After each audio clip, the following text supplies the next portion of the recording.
Hello बच्चों, कैसे हो आप सभी। तो एग्जामिनेशन का सीजन आने वाला है। आप सभी बहुत ही दिल लगा के तैयारी कर रहे हैं, मुझे उम्मीद है। एमसीक्यूज के बारे में कई बच्चों के मन में अभी भी शंकाएं हैं। कई बच्चे सोच रहे हैं कि सर कैसे एमसीक्यूज को हम लोग सॉल्व करेंगे, क्या करेंगे और किस तरीके से एमसीक्यूज को सर अप्रोच करना है, क्या करना है। क्योंकि नीट का एग्जामिनेशन की डेट भी आ चुकी है। अब 1 अगस्त 2021 को नीट का एग्जामिनेशन भी होने वाला है। और वहीं बोर्ड के अंदर भी जो वेटेज है, 1 नंबर के क्वेश्चंस का लगभग 20 नंबर के क्वेश्चंस, एक नंबर के ऑब्जेक्टिव क्वेश्चन डाल दिए गए हैं। तो बच्चों में काफी कुछ ज्यादा जिज्ञासा है कि सर किस तरीके से इन एमसीक्यूज को जल्दी से सॉल्व किया जा सकता है। ऐसी कोई ट्रिक बता दीजिए, ऐसी कोई हमको जानकारी दे दीजिए कि हम इसके क्या अप्रोच करें, कैसे हम इसको बहुत अच्छे से सॉल्व कर लें। तो बेटा आज के जो सेशन है, मेरा नाम है राहुल शर्मा और मैं आपके लिए ये सेशन लेके आया हूँ जिसके अंदर आपको बहुत आसानी से एमसीक्यूज को किस तरीके से अप्रोच करना है, किस तरीके से उनको डील करना है और किस तरीके से हम बहुत टाइम एफिशिएंट वे में उसको सॉल्व कर सकते हैं। आप सभी का स्वागत है आपके अपने channel Unacademy 11th and 12th पे। तो आप सभी कृपया करके इसको सब्सक्राइब कर लेंगे, सेशन को लाइक करेंगे और शेयर करेंगे सही बच्चे, और बेल आइकन को प्रेस कर लेंगे ताकि कोई भी सेशन आने वाला हो उसकी नोटिफिकेशन आपको मिल जाए। और जल्दी नोटिफिकेशन चाहिए तो ये टेलीग्राम चैनल है जो कि सभी एजुकेटर्स अपने लिंक यहाँ पे पोस्ट करते हैं रेगुलरली। ठीक है, तो ये सारी डिटेल जो है मैं आपको डिटेल में बता चुका हूँ। आगे चलते हैं, अनअकैडमी सब्सक्रिप्शंस की बात करेंगे। तो अभी काफी बच्चों के एग्जाम हो रहे हैं या फिर हो चुके होंगे। अब नया सेशन चालू होने वाला है, तो जल्दी से जाके अनअकैडमी सब्सक्रिप्शंस को हासिल कर लो। यहाँ पे आपको लाइव क्लासेस इंटरेक्ट कर सकते हो अपने एजुकेटर के साथ। लाइव क्वेश्चन रीडर मोड के जरिए बहुत अच्छी तरीके से क्वेश्चन सॉल्व कराए जाते हैं। और लाइव डाउट क्लियरिंग सेशन एक बहुत ही इफेक्टिव टूल है जिससे आपके डाउट जो है वो लाइव क्लियर किए जाते हैं। ठीक है, इंडिया बेस्ट एजुकेटर यहाँ पे आपको अवेलेबल है, जो आपको पढ़ा रहे हैं, जो आपसे इंटरेक्ट कर रहे हैं और आपकी दिक्कतों को एड्रेस कर रहे हैं। आगे की तरफ चलेंगे तो you can install the app simply on going to the play store and आप इसको प्लस में जाएंगे, अपना गोल सेलेक्ट करेंगे और you can get a subscription of NEET JEE IIT JEE class 11th and 12th combo subscription are also available guys, and for 24 months is just cost for 22,500। बहुत ही ज्यादा cost effective price है 24 months के लिए। तो जो बच्चे 10th से 11th में आ रहे हैं वो डेफिनेटली इस पैकेज को ले सकते हैं, और जो बच्चे 11th से 12th में आ रहे हैं उनके लिए तो और भी कम है 13,500, जो कि 12 मंथ्स के लिए है। और इस पे भी अगर आप अपना कोड, मेरा कोड जो है वो आपका ही कोड है RSS10, इसका इस्तेमाल करेंगे तो आपको 10% का डिस्काउंट भी मिल जाएगा। प्लस से बात, जो बच्चे चाहते हैं कि सर हमको तो बिल्कुल लग के ही तैयारी करनी है, हमको कोई डिस्ट्रैक्शन नहीं चाहिए, तो वो आइकॉनिक की तरफ जाए। आइकॉनिक के अंदर क्या मिल जाएगा आपको, पर्सनल कोच, स्टडी प्लानर, ये बहुत अच्छे फीचर्स आपको मिल जाएंगे। और यहाँ पे भी आप लोग RSS10 कोड का इस्तेमाल करेंगे। 12 मंथ के लिए just for 25,200 and for 24 month just for 48,200। और RSS10 कोड लगा दोगे तो आपको लगभग 10% का डिस्काउंट यहाँ पे मिल जाएगा। तो चलेंगे, आज कल बच्चे बहुत डाउट पूछ रहे हैं, बहुत डाउट आ रहे हैं, तो बेटा आप सभी के लिए एक अलग से प्लेटफॉर्म है अनअकैडमी ऐप के ऊपर, आस्क अ डाउट, जहाँ पे आप अपने डाउट जो है वो डाल सकते हैं सिंपली। ठीक है, सिंपली अपने डाउट वहां पोस्ट कर दो, हम आपको वीडियो सॉल्यूशन प्रोवाइड करा देंगे। तो चलिए बात करते हैं हम multiple choice question in board and NEET examination के अंदर। मल्टीपल चॉइस क्वेश्चन आप सभी को पता है क्वेश्चन होते हैं, उसके 4 ऑप्शंस होते हैं, उसकी क्या अप्रोच होनी चाहिए, कैसे हम उसको सॉल्व करें। पहली बात तो बच्चे सवाल जो है वो आपके पास कितने हैं, नीट के अंदर आपका 180 एमसीक्यूज। ठीक है, नंबर ऑफ एमसीक्यूज कितने हैं आपका नीट एग्जामिनेशन की अगर मैं बात करूं तो नीट एग्जामिनेशन के अंदर number of questions that is MCQs कितने हैं, 180 एमसीक्यूज के लगभग आपके पास नीट एग्जामिनेशन में पूछे जाएंगे। और अराउंड 20 क्वेश्चन जो है वो बोर्ड एग्जामिनेशन में भी पूछे जा सकते हैं। ठीक है, जो पैटर्न आया है आज मैंने पूरा देखा है, तो लगभग 20 क्वेश्चन 1 मार्क के अंदर है जो कि ऑब्जेक्टिव के रूप में पूछे जा सकते हैं। तो इतने सारे क्वेश्चंस हमको एमसीक्यूज के सॉल्व करने हैं। तो इन क्वेश्चंस के अंदर कई तरह के क्वेश्चंस आएंगे। कुछ क्वेश्चंस ऐसे आएंगे जो हमको बिल्कुल अच्छे से आते हैं, ठीक है, जिनको हम बिल्कुल श्योर है तो उनके ऊपर हम राइट टिक लगा देंगे। ठीक है, कि अब हमको इन क्वेश्चंस को नहीं देखना है। ठीक है, हमारे पास हमेशा 3 श्रेणी के क्वेश्चन होते हैं। एक वो क्वेश्चन होंगे जिसके अंदर हम कंफ्यूज होंगे। ठीक है, ये वो कौन सा वाला क्वेश्चन है कि वी नो, ये परफेक्टली वी नो। ठीक है, परफेक्ट ये वाले क्वेश्चन हमको आते हैं। ये कौन से है कि कंफ्यूज्ड है हम इसके अंदर। लास्ट वाले आते हैं नो आइडिया। ये वाले सवाल है जिसके अंदर हमको कोई आइडिया ही नहीं है, नो आइडिया। ठीक है, तो सबसे पहला जो है वो है परफेक्ट, कि हाँ हमको ये आता है अच्छे से। ठीक है, फिर है कंफ्यूज्ड, कि हाँ यार इस क्वेश्चन में क्या हो सकता है क्या नहीं हो सकता, इसमें कंफ्यूजन है, 2 ऑप्शन में कंफ्यूजन है, 3 ऑप्शन में कंफ्यूजन है। और क्रॉस यानी कि सर नो आइडिया, हमको पता नहीं कि ये वाला सवाल कैसे होगा। तो पहले तो बच्चे सवालों को इन 3 कैटेगरी में डिवाइड कर लो। Divide your question into these 3 categories. हम जैसे ही क्वेश्चन को पढ़ते हैं हमको पता लग जाता है कि क्या ये हमको आता है, क्या हमको इसमें कंफ्यूजन है, या हमको बिल्कुल नहीं आता है। जो सवाल बिल्कुल नहीं आता है उसको दोबारा देखने की जरूरत नहीं है, क्वेश्चन में वही उसके ऊपर क्रॉस का निशान लगा दीजिए। ठीक है, क्वेश्चन पेपर में देखते हैं उसके ऊपर क्रॉस का निशान लगा दो कि जिसको बिल्कुल नहीं आता। ठीक है, इसका हवा ही नहीं लग रही है, जिसका पता ही नहीं क्या कौन सी चीज पूछ लिया, ये कुछ ही नहीं पता, ठीक है, नाम ही नहीं सुना, तो उसको तुरंत क्रॉस लगा दो, उसके ऊपर टाइम वेस्ट मत करो। ठीक है, जो पैनिक है ना एग्जामिनेशन पेपर में, वो नंबर ऑफ क्वेश्चन आने या ना आने का नहीं होता है ज्यादा। पैनिक उस बात का है कि कितनी देर में कितना टाइम बचा है और हम कितना कर पाएंगे। ठीक है, तो इस बात का भी पैनिक हो जाता है बच्चों। तो बेसिकली हमको क्या करना है, हमको सबसे पहले हमारे जो क्वेश्चंस आए हैं पेपर के अंदर उसको 3 पार्ट में डिवाइड कर देना है। Perfectly we know the answer, we are confuse in answer, और we don't have any idea about the answer. तो if we don't have any idea about the answer we can keep the question aside, हम उसको अलग से एक side में रख देंगे। ठीक है, now we will go on, जिसको एकदम से आता है उसको तुरंत टिक कर देंगे। तो हमारे पास 2 एक्सट्रीम तो यहाँ पे कवर हो गए कि या तो एक तो आता है और एक नहीं आता, तो इसको हमने छोड़ दिया, इसको हमने कर दिया। अब बचता है ये वाला सवाल जो है ये सबसे ज्यादा परेशान करता है बच्चों। ठीक है, या तो ये आपको +5 या तो -1। ठीक है, ये नंबर आपको दे सकता है, समझ में आ रही है बात। ठीक है, या तो ये आपको 4 नंबर दे देगा या फिर आपके -5 कर देगा। तो ये देखिए -1 या +4 वाला कंसेप्ट हम यहाँ पे लेके चलते हैं। ठीक है, +4 या -1 ये कर देगा आपका। तो इन सवालों के लिए क्या करना है, इन सवालों को किस तरीके से अप्रोच करना है, आज के सेशन में हम उसी के ऊपर चर्चा करेंगे। ठीक है, जो आता है और जो नहीं आता वो तो सभी बच्चों को पता है, बट उन सवालों को कैसे करना है कि सर जिसमें हमको 2 में कंफ्यूजन है, सर जिसमें हमको लग रहा है कि ये आंसर हो सकता है बट सर हम श्योर नहीं है, तो उन सवालों को किस तरीके से डील करना है, उन सवालों को किस तरीके से अप्रोच करना है पेपर के अंदर, उन सवालों पे कितना टाइम देना बनता है और उन सवालों पे कितना टाइम देना नहीं बनता है, ये सारी की सारी बातें आज हम इस सेशन के अंदर करने वाले हैं। ठीक है, तो चलिए स्टार्ट करेंगे। सबसे पहले एक सवाल है मैंने जो एमसीक्यूज के तौर पे लिया है। ठीक है, एक सवाल मैंने फॉर एन एग्जांपल डाला है, एक एमसीक्यू मैंने डाला है जिसका सवाल है कि a change in the, obvious बात है कि बायो का है, a change in the amount of yolk and its distribution in the egg will affect, कि एग के अंदर यॉर्क के अमाउंट और डिस्ट्रीब्यूशन के से क्या चीजें अफेक्ट होगी, कि amount of York and it's distribution से क्या चीजें अफेक्ट होगी, इसके बारे में हमको चर्चा करनी। तो बेटा ये बात तू ध्यान में लेके चल गया तो कंसेप्चुअली तू स्ट्रांग है। ठीक है, इसने साफ बोला है एग, ठीक है, डिस्ट्रीब्यूशन ऑफ एग यॉर्क के अंदर, तो फर्टिलाइजेशन तो हो जाएगा, उसके अंदर कोई दिक्कत ही नहीं आएगी क्योंकि वो तो फ्यूजन है। उसके अंदर एग के अंदर क्या है क्या नहीं है उससे ज्यादा फर्क नहीं पड़ता, वो तो फ्यूजन हो गया। अब फ्यूजन हो गया तो जायगोट भी बनेगा, क्योंकि जो यॉर्क है वो नरिशमेंट ऑफ द जायगोट के लिए ही तो होता है। तो ये हमारे 2 ऑप्शन एलिमिनेट हो गए। अब पैटर्न ऑफ क्लीवेज और नंबर ऑफ ब्लास्टोमियर प्रोड्यूस।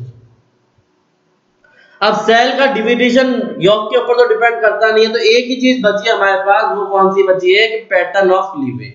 अब मान ले ये कोई अंडा है, इसके अंदर इतना सारा यॉर्क है, तो क्या इससे फ्यूजन हो जाएगा? बिल्कुल हो जाएगा। क्या इससे जायगोट बन जाएगा? बिल्कुल बन जाएगा। पर इसके पैटर्न ऑफ क्लीवेज के अंदर दिक्कत आएगी, बिल्कुल आएगी। तो मेगालेसिथल और मीजोलेसिथल एग जो उसने पढ़े होंगे वो इसे एमसीक्यू कर देगा। बट कुछ बच्चों को क्या होगा कि कंफ्यूजन होगा सर इन दोनों के अंदर, क्या नंबर ऑफ ब्लास्टोमेस में तो फर्क पड़ेगा, क्योंकि कितने ये तो नरिशमेंट उसको ही कर पाएगा, जितने यॉर्क सेल बनेंगे उसको नरिशमेंट करना पड़ेगा, तो यॉर्क का अमाउंट यानी कि नरिशमेंट। तो बच्चा एक स्ट्रीम पे सोचता है, समझ रहे हो? ये क्वेश्चन एक परफेक्ट क्वेश्चन है कि जो बच्चे को कंफ्यूज कर सकता है, कि बच्चा सिर्फ एक ही स्ट्रीम पे सोच रहा है, वो सिर्फ यॉर्क के बारे में सोच रहा है, वो दूसरा टर्म को ही नहीं देख रहा कि अमाउंट ऑफ यॉर्क क्या होता है। उसको ये पता है कि यॉर्क का काम है to provide the nourishment to the developing foetus, उसको ये पता है।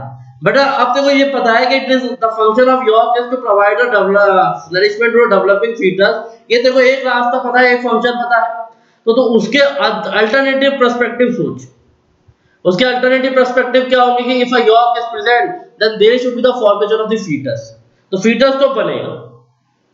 फीटस तो बनेगा, उसमें तो कोई दिक्कत आएगी नहीं, तो फॉर्मेशन ऑफ जायगोट भी होगा, फर्टिलाइजेशन भी होगा, फीटस भी बनेगा।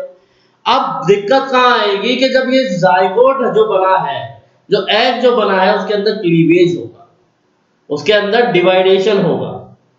तो जब डिवाइडेशन होगा तो उसको बोलेंगे कि पैटर्न ऑफ क्लीवेज पे नंबर ऑफ मतलब जो फाइनल प्रोडक्ट है उससे जो बनना है उसमें कोई अंतर नहीं आएगा, वो तो फेट है, वो तो फेट है ना कि 8 cell stage, 16 cell stage, 32 cell stage, ये तो फेट है। बायोलॉजी के अंदर हम कोई फ्यूचरिस्टिक बातें तो पूछते नहीं है, जो दिया हुआ है वही पूछते हैं। तो देखो ये तो ऑलरेडी पता है कि यार इतने नंबर ऑफ स्टेजेस के अंदर इम्प्लांटेशन होता है, इतने नंबर ऑफ स्टेजेस इतने टाइम बाद बनती है, इतने टाइम बाद ये ऑर्गेनोजेनेसिस होने लग जाता है। तो एक ही ऑप्शन बचा है, तीनों में से सिर्फ एक ही है जो तेरे को नहीं पता है, जिसके बारे में, वो है पैटर्न ऑफ क्लीवेज। तो जब तो इसके बारे में सोचेगा कि पैटर्न ऑफ क्लीवेज यानी कि क्लीवेज किस तरीके से होगा, तो उस पर डेफिनेटली योग का डिस्ट्रीब्यूशन अफेक्ट करेगा।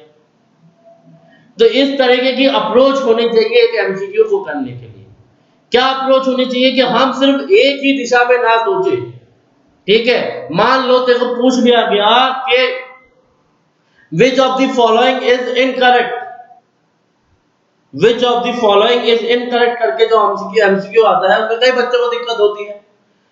अब उसमें देखो 4 स्टेटमेंट है, अब देखो 2 में तो पता है कि ये तो कंफर्म इनकरेक्ट है, उनके बारे में तो सोच ही मत। ठीक है, अगर तेरे को 2 में पता है, मान लीजिए क्वेश्चन आता है, ये जो कंफ्यूजिंग क्वेश्चन होता है कि which of the following, which of the following is correct और इनकरेक्ट। ठीक है, इसके अंदर देखो 4 स्टेटमेंट दे दी, A B C and D, ये 4 स्टेटमेंट तेरे पास है। अब देखो पता है कि ए तो आंसर नहीं होगा, डी भी आंसर नहीं होगा, अब देखो लग रहा है सी के, बी और सी के अंदर कंफ्यूजन। ठीक है, यानी कि 2 ऑप्शन में कंफ्यूजन है। अब कोशिश ये कर कि एक और ऑप्शन को किस तरीके से तू एलिमिनेट कर सकता है। ठीक है, अब हम क्या करते हैं, हम क्या करते हैं कि यार ये होगा क्या, क्या ये हो सकता है क्या, यार इसमें ये दे रखा है, हमने ये पढ़ा था, हम ये सब चीजें सोचते हैं। बट हमको वो सब चीजें नहीं सोचनी है कि यार कैसे होगा कैसे होगा, ये नहीं, उस शब्दों में क्या लिखा है, कि लाइन में क्या लिखा है वो पढ़। कहीं ना कहीं तेरे को कोई ना कोई हिंट मिल ही जाएगा कि उसको हम गलत साबित कर, और फिर भी देखो कंफ्यूजन आता है, तो कंफ्यूजन को 50-50 रेशियो में अगर कंफ्यूजन है तेरे पास, 50-50 रेशियो कंफ्यूजन है, तो उसको अटेम्प्ट ही नहीं करना है क्वेश्चन को, उस क्वेश्चन को अटेम्प्ट नहीं करना है। अगर तेरे पास कंफ्यूजन है 60-40 का है, तो उसको कम से कम 70-30 तक अपने आप को जब तू कन्विंस कर ले कि हाँ 70% चांस है कि यही वाला सवाल सही होगा और सिर्फ 30% चांस है कि सी ऑप्शन सही होगा। अगर तू 70% श्योर है, अगर तुझे लग रहा है कि सर हाँ मुझे लग रहा है कि बी आंसर होगा, then you have to go for it, then you have to go for it. मतलब अगर तेरा सही होता है तो देखो +4 नंबर मिल जाएंगे, अगर गलत होता है तो -1 चला जाएगा। पर तू ये 4 सवाल करेगा तो तेरे पास -1 करके तू 4 सवाल कर सकता है, और वो तेरा एक सवाल मतलब प्रोबेबिलिटी अगर 70% की अगर माने तो इनमें गलत होने की संभावना तो 25% होती है कि 4 में से एक तो सही है ही, और सही होने की संभावना 25% है ही। पर तेरे को लग रहा है कि 75% तू सही है, ठीक है, तो तू उसके ऑप्शन के लिए जा। ठीक है, गो फॉर दैट ऑप्शन। हम अगर 4 क्वेश्चन में भी जाएंगे 75% सोच के, तो हमारे 2 भी सही होते हैं, तो we are scoring 8 marks and we are losing the 2 marks. ठीक है, तो हमारे पास कितने मार्क्स बच गए, फिर भी 6 नंबर का हमको गेन होगा। ठीक है, जो कि हम अगर छोड़ेंगे तो हमको कोई गेन नहीं। समझ रहे हो बात को? तो पैटर्न को सब एग्जामिनेशन में भी स्मार्ट वर्क की आवश्यकता होती है बेटा, एग्जामिनेशन में भी स्मार्ट वर्क की आवश्यकता है। कि अगर तेरे को लगता है कि 75% अपॉर्चुनिटी में को ये बोल रही है कि हाँ ये सही है, तो तू उसके लिए जा सकता है, और तू ये क्वेश्चन में रिस्क 3 से 4 क्वेश्चन के लिए लेगा, और डेफिनेट है अगर तो 75% लग रहा है, पर वो सही में लगना चाहिए, उसके पीछे कोई लॉजिकल थिंकिंग होनी चाहिए, इलॉजिकल बातों पे ये सब नहीं हो सकता। ठीक है, वो close to the correct answer पे ही हम ये चीज अप्लाई करेंगे। 50-50 पे भी मैंने मना किया है, 50-50 पे भी मैंने मना किया है, ये तुम बात ध्यान रखना। ठीक है, तो ये बहुत अच्छी बात है कि हम इसको कर सकते हैं। हमने 4 भी अटेम्प्ट किए, मान लो 2 हमारे 75 वाले में से 25% प्रोबेबिलिटी सही हो गई कि वो गलत हो गए हमारे, ठीक है, बट 2 में तो सही होंगे, और 2 भी सही होगा तो तू 6 नंबर लेके जाएगा। चले वहां 0 से तू क्या लेके जाएगा, 6 नंबर लेके जाएगा। चले बात करते हैं कि सर क्या करना चाहिए ऑफलाइन मोड के अंदर। नीट एग्जामिनेशन की मैं बात करूं तो बेटा नीट एग्जामिनेशन के अंदर आपके पास कुल मिला के 180 क्वेश्चंस आते हैं और 180 मिनट्स होते हैं। 180 सवाल 180 मिनट्स, ठीक है, तो ये बात ध्यान रखना तुम लोग। अब क्या करते हैं तुम्हारे ऑफलाइन मोड के अंदर तुमको ओएमआर मिलती है जिसको तुमको फिल करना पड़ता है। अब उसके अंदर 180 मिनट में तुमको वो करने भी है और तुमको ओएमआर भी फिल करनी है साथ ही में, ठीक है, दोनों काम कर रहे हैं। 180 मिनट के अंदर हमको क्वेश्चन भी करने हैं, 180 मिनट के अंदर हमको ओएमआर भी भरनी है, 180 क्वेश्चन के अंदर 180 मिनट के अंदर हमको क्वेश्चन सारे पढ़ के करने भी है, और वो फिजिक्स केमिस्ट्री बायोलॉजी तीनों में है। 90 क्वेश्चन आते हैं बायो के, यानी कि 50% पोर्शन किसका है, बायो का है, ठीक है। तो क्या करें हम लोग एमसीक्यूज को पहले किस तरीके से टाइम मैनेजमेंट करें, ये बात हम देखेंगे आज। भरनी कैसे ओएमआर, इस तरीके की ओएमआर शीट तुमको मिलती है, देख ले। अब कई बच्चे क्या करते हैं, इसके ऊपर गोला कर देंगे, कई बच्चे इसके ऊपर क्रॉस कर देंगे, जैसे कि ये करा हुआ है यहाँ पे, ये करा हुआ है यहाँ पे, आधा भर देंगे, आधा अधूरा भर देंगे, डिटेल पूरी नहीं भरेंगे। तो बेटा डिटेल ढंग से भरो और गोला हमेशा पूरा भरो, गोला हमेशा पूरा ही भरो, गोला आधा मत भरो। अगर ये है, ये वाला मेरा ऑप्शन है, तो मैं इस गोले को पूरा भरूंगा, अच्छे से भरूंगा, इस तरीके से मैं इसको भरता रहूंगा, ठीक है, ताकि मेरे जितने भी आंसर है वो सही तरीके से मैं मार्क कर सकूं। तो ये एक बहुत इंपॉर्टेंट टेक्निक है जो कि आपको करनी है। इसकी प्रैक्टिस कर लो, जो बच्चे ओएमआर की प्रैक्टिस नहीं कर रहे हैं अभी, वो ओएमआर की प्रैक्टिस करना चालू कर लो, क्योंकि 2 से 3 महीने में आपका परीक्षा का समय आ जाएगा, ठीक है। ये तो मैंने बताया तुमको किस तरीके से करना है। अब अप्रोच क्या होनी चाहिए उसके बारे में चर्चा कर लेते हैं हम लोग कि what should be your approach regarding the, ठीक है। कुछ बच्चे होते हैं कि सर तुरंत सॉल्व करते ही हमने ओएमआर भर दी, कि हमने ओएमआर भरी, हमने क्वेश्चन सॉल्व किया और हमने ओएमआर भर दी। तो बेटा ये तरीका मेरे हिसाब से क्या है, गलत है, क्योंकि इसके अंदर तू क्वेश्चन करेगा, फिर तू देखेगा, फिर तू ओएमआर भरेगा, फिर तूने नेक्स्ट क्वेश्चन किया, फिर तू गया, फिर ओएमआर भरी, फिर अगला क्वेश्चन किया, फिर तू गया, फिर ओएमआर भरी। इसमें तेरा टाइम बहुत ज्यादा चला जाएगा, ये टाइम कंज्यूमिंग है, ये क्या है, टाइम कंज्यूमिंग प्रोसेस है। तो ये देख के अगर तू एक सवाल करके बार बार जा रहा है तो तेरे 30 सेकंड तो मैं मानता हूं कि उसको ओएमआर भरने की प्रोसेस में जा रही है, 30 सेकंड में मानता हूं कि तेरे ओएमआर भरने की कोशिश में जा रही है। तो 180 सवाल अगर तूने अटेम्प्ट करे, ठीक है, तो कितने हो गए थे, कितने सेकंड्स का टाइम तूने वहां पे वेस्ट कर दिया, ये बात तू सोचेगा। तो तू देखेगा कि सर लगभग मैंने 640 सेकंड्स के लगभग, यानी कि 10 से 15 मिनट के अंदर मैंने सिर्फ और सिर्फ वो चीजें करने में कर दी जो कि मुझे नहीं करनी थी। तो ये वाली कैलकुलेशन भी आप लोग करके चलिए अपने दिमाग के अंदर, ठीक है। सभी बच्चों का अलग अलग टाइम हो सकता है, किसी बच्चे को क्वेश्चन सॉल्व करने में लग रहा है 1 मिनट, उसके बाद ओएमआर भरने में लग रहा है 1 मिनट, तो ये काम तो रिड्यूस कर सकता है, ठीक है। तो ये वाला तो टाइम कंज्यूमिंग है, कुछ बच्चों को सूट होता है, बहुत से बच्चों को सूट नहीं होता है, और मैं भी इसको रिकमेंड नहीं करता। मैं भी after solving one question and filling the one OMR, मैं बिल्कुल उसको रिकमेंड नहीं करता। दूसरा है कि sir after solving the complete paper, अब इसमें क्या रिस्क है, ये कैसा है, रिस्की है। ये वाला जो ऑप्शन है ना, ये क्या है, रिस्की ऑप्शन है। मतलब क्या होगा यहाँ पे, कि यहाँ पे ये भी हो सकता है कि तूने भाई 160 क्वेश्चन कर दिया और तुझे लगता है कि सारे सही है मेरे, बट तू लास्ट में तेरे पास समय ही नहीं बचा और तू सिर्फ 120 क्वेश्चन ही ओएमआर में भर पा रहा है। तो ये तेरे पास 40 सवालों का रिस्क और तेरा पेपर खराब हो गया। तो ये वाली सिचुएशन रिस्की है, इसको हम ले नहीं चलते, ये टाइम कंज्यूमिंग है और ये रिस्की है, ठीक है। So despite of solving all the question, they didn't score the good mark in the examination because वहां पे उनका छूट जाता है, उनको टाइम नहीं मिलता है, क्योंकि स्टूडेंट या फिर ह्यूमन बीइंग की एक प्रॉब्लम, मतलब एक नेचर है कि वो हमेशा ज्यादा से ज्यादा हासिल करना चाहता है। तो तू कर भी लेगा ना 150 सवाल, तू भी सोचेगा यार ये 2 सवाल और कर देता हूं फिर ओएमआर भर दूंगा, 3 सवाल और कर लेता हूं फिर ओएमआर भर दूंगा, 4 सवाल और कर लेता हूं, ये बचे हुए 2 सवाल में कंफ्यूजन, इसको एक बार देख लेता हूं। इसके चक्कर में हमारी ओएमआर छूट जाती है, और हमारी ओएमआर छूटना सबसे बड़ा दुर्भाग्यपूर्ण कार्य है जो हम करके आएंगे। वो सबसे बड़ा दुर्भाग्यपूर्ण कार्य होगा कि सारे सवाल करके हमने भरना भूल गए, और वो ऐसा बहाना भी होता है जिसको लोग मानते भी नहीं है कि आप मैं तो सारे क्वेश्चन करके आया था पर मेरी ओएमआर ढंग से नहीं भर पाया, ठीक है। तो ये तो भैया यूनिवर्सल चीजें हैं, तो इसके ऊपर तो ये तो हमको करना ही नहीं है बेटा, हमको सही में पास होना है। तो हमको टाइम कंज्यूमिंग और एक रिस्की तरीके से ऊपर एक और तरीका है जिसको मैं भी रिकमेंड करूंगा, ठीक है, ये मेरी तरफ से भी रिकमेंडेड है कि आप इसको कर सकते हैं। क्या करना है इसके अंदर आपको, ये मेरी तरफ से रिकमेंडेड है। कैसे कि in this method student fill the bubbles after a fixed interval of time. मान ले कि तूने बायो की, बायो के तूने पेपर किया, बायो के तूने 90 क्वेश्चन किए, पेपर में तूने 90 क्वेश्चन किया तो टिक कर दिए या क्रॉस कर लिए या फिर गोला कर दिए, ये 3 होंगे। तो जितने भी तूने टिक किए हैं फटाफट से उसको ओएमआर में भर देंगे सेक्शन वाइज, ठीक है, वो सेक्शन वाइज, चाहे बोर्ड पेपर की बात हो चाहे किसी की बात है, मैं हमेशा बोलता हूँ वो सेक्शन वाइज। तो इसमें भी हम सेक्शन वाइज चलेंगे। अब मान देखो बायो के 90 क्वेश्चन है, तूने जितने भी सही थे तूने 70 क्वेश्चन देखो आते थे, तूने 70 की 70 भर दिए हैं, ठीक है। अब देखो 10 क्वेश्चन जो है वो इस वाले सेगमेंट में है और 10 क्वेश्चन जो है इस वाले सेगमेंट में है, तो इनको तो देखो दोबारा देखना ही नहीं, ठीक है।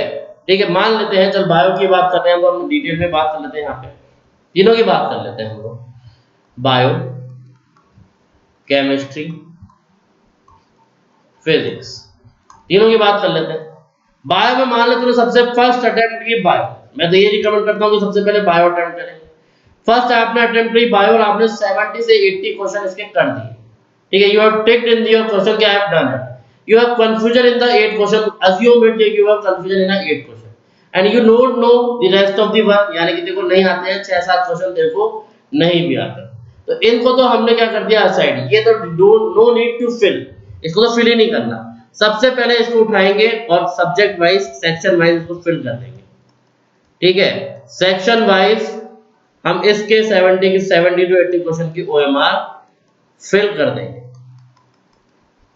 फिर क्या करेंगे, इसको करने के बाद यहां जाएंगे केमिस्ट्री में, क्वेश्चन क्या होते हैं यहाँ पे 45, मान ले 45 में देखो 35 क्वेश्चन तूने कर दिए, 7 क्वेश्चन ऐसे हैं जिसमें तेरे को कंफ्यूजन है, ठीक है। तो अभी मेरे पास 8 + 7 15 क्वेश्चन मेरे पास ऐसे हैं अभी तक जिसमें मेरे को कंफ्यूजन हो रहा है, ठीक है। और मेरे को 3 से 4 क्वेश्चन ऐसे हैं कि जो मेरे को नहीं आते हैं, 3 से 4 क्वेश्चन मेरे को बिल्कुल नहीं आते, तो मैं क्या करूंगा, इस 35 की क्या करूंगा, ओएमआर फिल करूंगा तुरंत करने के बाद, और फिर मैं इसके पास जाऊंगा। अब यहाँ पे भी तेरे पास 45 क्वेश्चन है, मान लेते हो 30 आते हैं, 30 देखो आते हैं, 10 में देखो कंफ्यूजन है क्योंकि फिजिक्स है, और 5 में देखो हवा नहीं लग रही, ठीक है।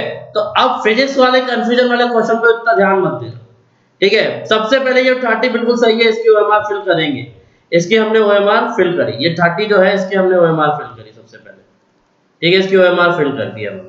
अब हमारे पास टिक वाले की सारे की ओएमआर कंप्लीट है, जितने भी टिक किए थे सबके ओएमआर कंप्लीट है, लगभग लगभग हमने कितने क्वेश्चन कर दिए, 70 + 30 100 + 30, तो मतलब हमने लगभग 140 के अराउंड क्वेश्चन की ओएमआर भर दी है। अभी भी हमारे पास टाइम है, हमको कंफ्यूजन कितने में है 15 और 10, लगभग हमको 20 to 25 क्वेश्चन में क्या है कंफ्यूजन है, 20 से 25 क्वेश्चन में हमको क्या है बेटा कंफ्यूजन,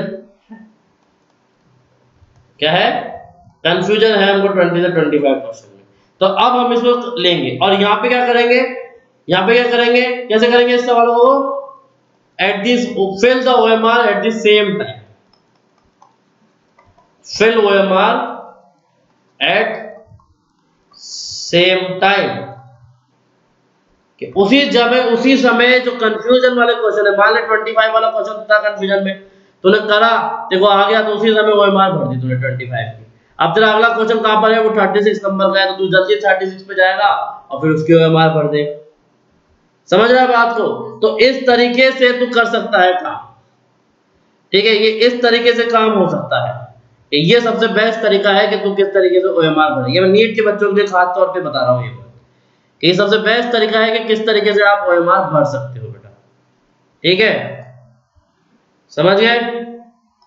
चलेंगे तो देखते हैं दूसरा अप्रोच क्या हो सकता है, approach based on the time, हम समय के साथ चलेंगे कि जितना टाइम है हमारे पास, हमको पहले से पता होना चाहिए कि 15 मिनट हमको ओएमआर को देने ही देने, ठीक है। 15 मिनट से कम में ओएमआर नहीं भरेगी बेटा, ये बात ध्यान रखना, ठीक है। Approach based on the number of question, कितने नंबर ऑफ क्वेश्चन है जो मैं एक बार में भर सकता हूँ बिना गलती करे, ठीक है। अब ये बात आती है, कई बच्चे क्या करते हैं कि सर लगातार भरने में क्या रहता है कि एक भी क्वेश्चन मिस हो गया, मान ले 1 2 3 4 5 में तूने इसका आंसर पढ़ा A B C D B D।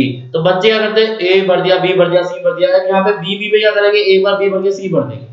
तो यहाँ पे जो सीक्वेंस टूटा वो आगे तक टूटता हुआ चला जाएगा, तो वो कंप्लीट OMR फिलिंग रॉन्ग हो जाएगी। तो ये एक रिस्क है जो कि लगातार बढ़ने में है। तो आप पहले ये अप्रोच करिए कि आप कितने क्वेश्चन के OMR एक साथ बिना गलती के भर सकते हैं। और ये कैसे पता लगेगा, ये प्रैक्टिस करके पता लगेगा। ये कैसे पता लगेगा बेटा, ये पता लगा, इसको पता लगाने का तरीका है कि you have to do a lot of practice guys. तो बहुत सारी प्रैक्टिस की हमको आवश्यकता पड़ने वाली है कि हम इसको किस तरीके से इसको कर सकते हैं। समझ में आ गई बात। तो ये तो approach based on the number of question पे देखो खुद को, ठीक है। Individual student decide yourself, decide bye practice. कि प्रैक्टिस करोगे तो पता लग जाएगा कि कितने हम लोग अप्रोच किस टाइम में कितने क्वेश्चन भर पाएंगे, और कितना टाइम हमको लग रहा है एक OMR को भरने में, कितने सवाल के कितना टाइम लग रहा है। और फिर हमारे पास कि approach based on the number of pages in the question paper. अब ये वाला जो लास्ट वाला स्टेप है ना, ये कई बच्चे क्या कर देते हैं कि इसको नेग्लेक्ट कर देते हैं। इस वाले पॉइंट को कई बच्चे क्या कर देते हैं, इग्नोर कर देते हैं। बट इसको इग्नोर नहीं करना है बच्चे, you can't ignore this thing. हम इसको बिल्कुल भी इग्नोर नहीं कर सकते कि पेपर पे कितने पेजेस हैं, बिकॉज ऑन एंड अराउंड अगर मैं बात करूं तो तेरे 5 से 7 मिनट जाते हैं पूरे के पूरे 180 क्वेश्चन के पेपर को पलटने में, घुमाने में, पलटने में, इधर देखने में, उधर देखने में। अगर डुअल साइड प्रिंट है तो दिक्कत है, अगर हिंदी और इंग्लिश का पेपर एक ही है तो ज्यादा नंबर ऑफ पेपर आ जाते हैं। तो नंबर ऑफ क्वेश्चन पेजेस पे भी है, तो तू ऐसे भी डिसाइड कर सकता है कि मैं यार 6 पेजेस के सवाल मैंने कर दिए बायो के, अब मैं इधर तक के भर देता हूं, ठीक है। यानी कि 20 क्वेश्चन मैंने कर दिया तो मैं 20 क्वेश्चन के OMR भर देता हूं, ठीक है। मैं 40 कर दिया तो मैं 40 के OMR भर देता हूं। ये टारगेट तुम्हारा सबका इंडिविजुअल होगा, इसके अंदर मैं कुछ नहीं बोलूंगा, ठीक है। ये सिर्फ और सिर्फ प्रैक्टिस से ही आएगा। तो तुमको approach based on time, approach based on the number of question and approach based on the number of pages in of the question paper, ये बोर्ड के अंदर भी लागू होगा, ये नीट के अंदर भी लागू होगा, ठीक है। Approach based on the number of pages on the question paper, ये दोनों की बातें आपको ध्यान रखनी है, तीनों की तीनों अप्रोच आपको बेटा ध्यान में रखनी है, ठीक है। तो मुझे लगता नहीं कि इसके बाद इसके अलावा कोई अच्छी टेक्निक आपको इससे अच्छी कोई टेक्निक मिल सकती है। आगे बात करेंगे। तो द बेस्ट मेथड जो फिल है OMR को करने का वो है आफ्टर अ फिक्स्ड इंटरवल, जिसकी मैंने बात करी। एक नियमित समय के अंतराल के बाद आप उसको फिल कर दो बेटा, ठीक है। इससे क्या होगा, इससे क्या होगा कि आप किसी एक क्वेश्चन में अटक के बैठ नहीं जाएंगे, ठीक है। आपको लगेगा कि यार इसके नहीं आ रहा है क्वेश्चन, तो मैंने तुरंत वहां पे गोला कर दिया कि इसको बाद में देखूंगा, आ गया तो मैंने तुरंत टिक कर दिया क्वेश्चन को, हाँ ये मुझे आ गया। तो इससे क्या होगा कि आप अपने आप को इवैल्यूएट जल्दी कर पाएंगे, ठीक है। अगर आप अपने गलतियां देखेंगे, प्रैक्टिस करेंगे पेपर में, तो आप अपनी गलतियां कहां पकड़ेंगे सबसे ज्यादा, जिन क्वेश्चन पे हमने गोला किया है। जिन क्वेश्चन पे हमने सबसे ज्यादा गोला किया है सबसे पहले हम उनको पकड़ेंगे, जिन पे क्रॉस किया है उनको पढ़ेंगे, और जिन पे राइट किया उसके बारे में पार्टी करेंगे, ठीक है। तो ये तीनों सवाल, तीनों तरीके आपको अपनाने हैं बेटा, ठीक है। At the same time student can relax for some time while filling the bubble. और क्या होता है कि बीच बीच में क्या होता है कि लगातार अगर हम क्वेश्चन करे जा रहे हैं, जैसे कि तूने बायो करी, अब बायो से तुरंत तू फिजिक्स पे शिफ्ट हो जा, बायो से तूने तुरंत फिजिक्स में शिफ्ट हो गया कि बायो के मैंने 40 क्वेश्चन टिक करे, मैं तुरंत फिजिक्स पे जा रहा हूं। तो क्या होगा कि एकदम से तूने क्या कर दिया, सब्जेक्ट चेंज कर दिया, माइंड तो क्या है बायो के अंदर लगा हुआ था, अब वो एकदम से फिजिक्स में जाएगा। अगर तू बायो करके OMR भरेगा तो तेरे को एक टाइम मिल जाएगा कि हाँ अब तेरे दिमाग को एक टाइम मिल गया कि एक अदर एक्सरसाइज हो गई है, now I can switch on the other subject, चाहे वो केमिस्ट्री हो चाहे वो बायो। और सीक्वेंस बच्चे अगर जहां तक कोशिश करो तो यही फॉलो करो, बाकी सबका अलग अलग होता है, बायो, केमिस्ट्री और फिजिक्स, ठीक है। टाइम की अगर मैं बात करूं तो इसके अंदर आपको मैक्सिमम 45 टू 50 मिनट देने हैं, इसके अंदर आपको इतना ही देना है 45 टू 50 मिनट, और इसके अंदर जो भी बचा हुआ टाइम है आपका 1 आवर टू 1 घंटा 10 मिनट, 1.1 आवर, तो इतना ही हम इसको दे पाएंगे, ठीक है। बाकी का समय हम किस में करेंगे, OMR फिलिंग के अंदर करेंगे। तो एक पर्टिकुलर समय के अंतराल के बाद आप लोग OMR की तरफ बढ़े, OMR को फिल करें और रेगुलरली OMR फिल करते हैं। आगे चलते हैं और बात करते हैं कि मिस्टेक्स क्या होती है।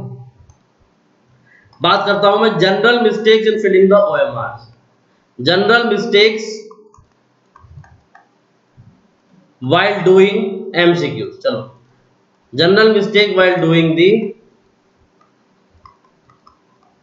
एमसीक्यू। तो एमसीक्यूज करते समय जो जनरल मिस्टेक्स है उसकी बात कर लेते हैं हम। तो क्वेश्चन के टाइप बताता हूं मैं। कई बच्चे नहीं, बहुत बच्चे, लगभग बहुत सारे बच्चे क्या करते हैं, सर एक तो करेक्ट स्टेटमेंट पूछा हो तो क्या बता के आ जाएंगे, इनकरेक्ट बता के आ जाएंगे। इनकरेक्ट पूछा हो तो तुरंत जो पहली स्टेटमेंट करेक्ट दिखेगी उसको टिक करके आ जाएंगे। ठीक है, विच ऑफ द फॉलोइंग, ये देखो, which is not a part, not a part, तो इस नॉट शब्द को पढ़ना भूल जाएंगे और सवाल के अंदर गलती कर जाएंगे। ठीक है, तो इन सवालों से बचो, इन सवालों से बचो। Which of the following statement, number of statement are correct. ठीक है, एक और सवाल है जिसमें बच्चे गलती करते हैं, number of statement are correct वाले जो सवाल है,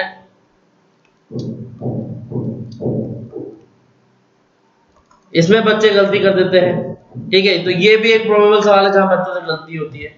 और match the following, match the following भी एक क्वेश्चन वाले हैं जो कि बच्चे इसमें गलती करते हैं। तो इनसे थोड़ा सा आप लोग इनकी प्रैक्टिस करो। अब जनरल मिस्टेक क्या है एमसीक्यू के अंदर, मैं बताऊं आपको कि क्या होता है। ठीक है, you can solve the MCQ by means of option. You can solve MCQs bye given options also. तो ये फिजिक्स, केमिस्ट्री, बायो तीनों में होता है, तीनों में होता है कि देखो चार ऑप्शन दे दिए।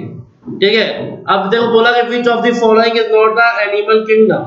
अब देखो एनिमल किंगडम के बारे में बोल दिया कि क्वेश्चन दे दिया, देखो चार ऑप्शन है, 1 2 3 4।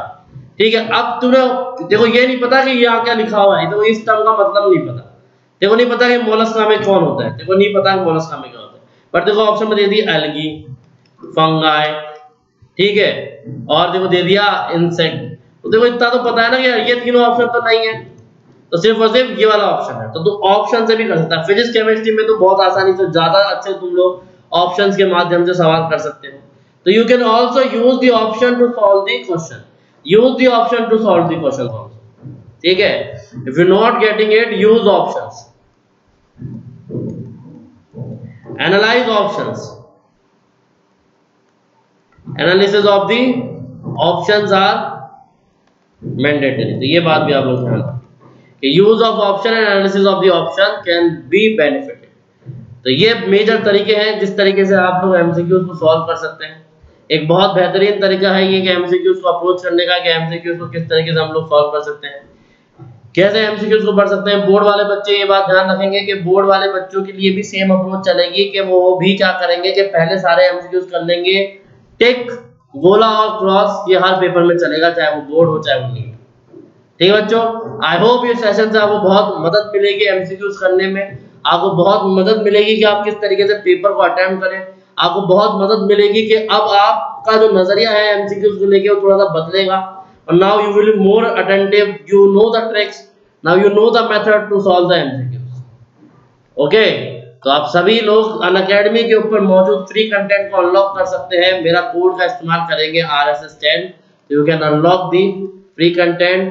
You can also join the code by using this code, these codes, and queues are also free, special class are also free, and you can use the code RSS10 to get a 10% instant off on an Academy subscription. तो इसके ऊपर भी आप लोग RSS10 code का इस्तेमाल कर सकते हैं। मुझे उम्मीद है कि मैंने आपको कई ऐसी बातें बताई होगी जो आपके लिए एग्जाम में बहुत बेनिफिशियरी साबित होगी। आप सभी इस सेशन को लाइक करिएगा, शेयर करिएगा अपने दोस्तों के साथ, और कोशिश करिएगा कि ज़्यादा से ज़्यादा बच्चों को ये बातें पता चले और ज़्यादा से ज़्यादा बच्चे इन बातों का फ़ायदा उठा सकें। बहुत बहुत धन्यवाद बच्चों, आप सभी के लिए, आप सभी को अपने एग्जामिनेशन के लिए बहुत बहुत शुभकामनाएं हमारी तरफ से। All the very best. हम लोग फिर मिलेंगे और इस तरह पढ़ते रहेंगे एक अमेजिंग सेशन, और आपकी हर एक छोटी से छोटी समस्याओं को मैं एड्रेस करूंगा और आपके सामने इस तरह के सेशन लाता रहूंगा। Bye bye, take care and let's crack it. Bye.